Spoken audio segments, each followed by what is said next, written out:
আসসালামু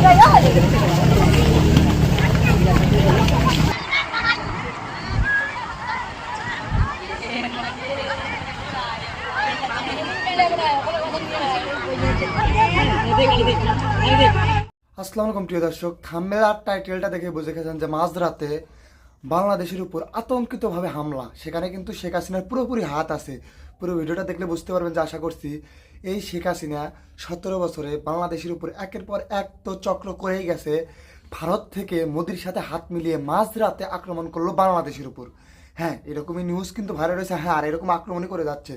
কিন্তু আমাদের যে বিজিপি ভাইরা আছে, সেনাবাহিনী প্লাস পুলিশ যে প্রশাসনগুলো আছে, তারা কিন্তু একের পর এক এগুলো চক্রকে হাতাহাতি করার চেষ্টা করছে। হ্যাঁ, আপনি যদি আমার চ্যানেলে নতুন হয়ে থাকেন অবশ্যই চ্যানেলটা সাবস্ক্রাইব করে যাবেন। মূল ভিডিওতে চলে যাব তার আগে কিছু কথা বলতে চাই যে এই স্বৈরাচারী দল, এই স্বৈরাচারী আওয়ামী লীগের কারণে কিন্তু আজকে এই দশা। ঠিক আছে, যাই হোক না কেন, মূল ভিডিওতে চলে যাই, তাহলে ইনশাল্লাহ বুঝতে পারবেন। চলুন যাই মূল ভিডিওটা শুরু করি, ইনশাল্লাহ বুঝতে পারবেন।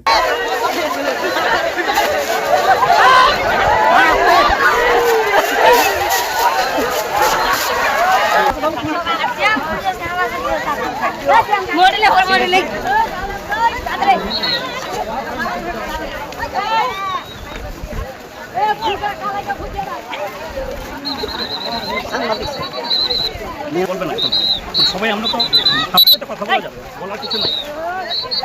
কালকে যাচ্ছিল তাই আছে। আচ্ছা ভাই,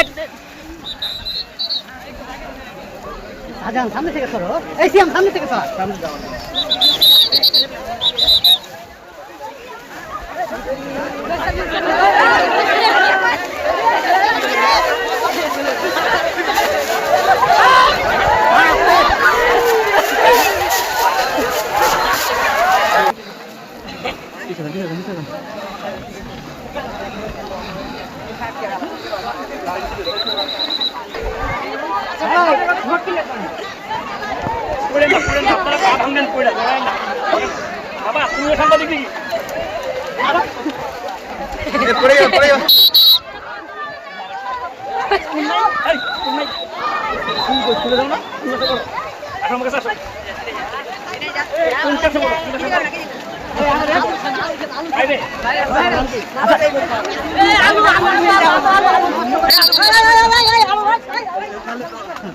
এক মিনিট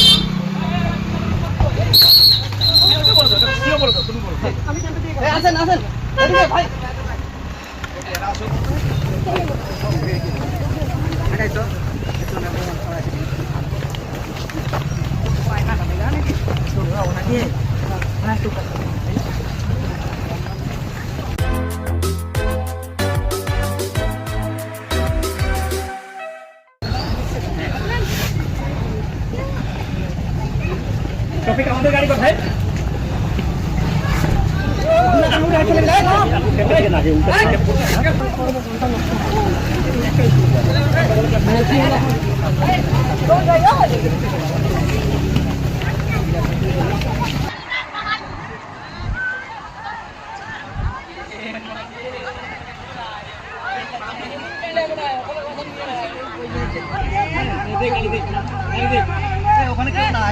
টিকা দিয়েছেন দেখেন আগে, কি দিয়েছেন টিকা একটু বলেন তো। চাঁপাইনবাবগঞ্জের শিবগঞ্জ উপজেলার চৌকা সীমান্তে। এই ভাইটা কে গো? এটা কে? বাসে আমার। হ্যালো ভাইয়া, একটু সাইড দেখবেন। লঞ্জন লঞ্জন না।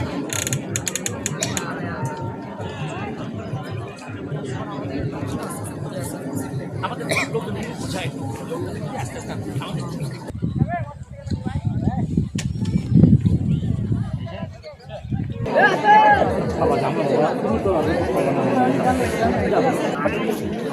এক্সকিউজ মি, হ্যালো, একটু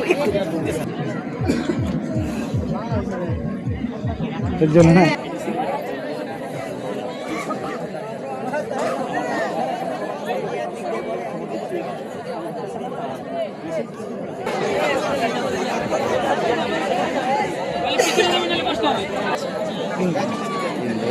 ঘটনাস্থলে উপস্থিত হয়েছেন।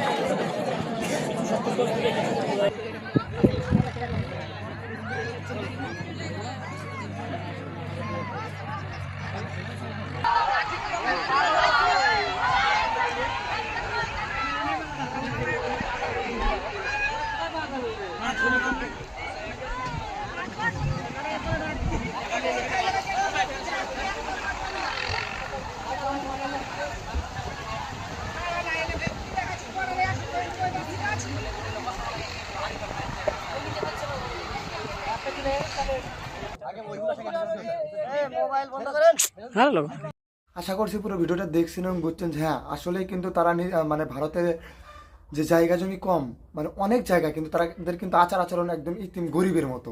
তারা কিন্তু বাংলাদেশের জায়গা জমি এবং এই মাটি, সোনার চেয়েও খাঁটি মাটিকে তারা দখল করে নিতে চায়। অত সহজ কি? যাক না কেন, পুরো ভিডিওটা দেখছেন। যদি চ্যানেল নতুন হয়ে থাকেন অবশ্যই চ্যানেলটা সাবস্ক্রাইব করে যাবেন। সবাইকে ধন্যবাদ।